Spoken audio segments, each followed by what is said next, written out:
So there's 21 beds at Joe Lamar, and I want to put a quilt on every bed. This is quilt number 2. I know, I've lost my mind. I'm pretty excited about it right now, but ask me when I'm on quilt number 21. I know, I always have to have my ruler because y'all want to know all the dimensions, but so many of these I don't have a pattern for. I didn't follow a pattern, I just kind of made it up as I went. So we've measured this. This started out as 7 inches by 7 inches.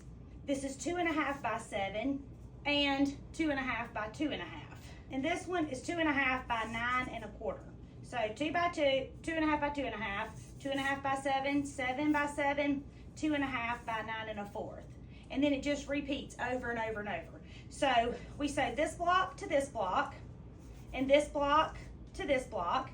Then we sewed this one to this one, and this one to this one, and then we folded this over and sewed it down this side, folded that over and sewed it down that side, over and over and over. And then I just laid out the quilt like I liked it.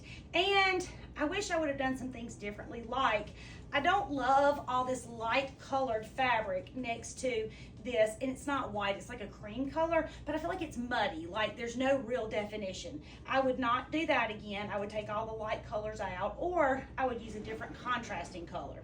And this one wasn't quite large enough for a queen size bed, so see what I did? I added a border here and a border down there and a border on this side. I had a border on that side, but I jacked it up when I was quilting, so guess what? I just chopped it off, and that'll be the top of the quilt, but it still looks like it was intended to be that way. So you don't tell anybody, and neither will I.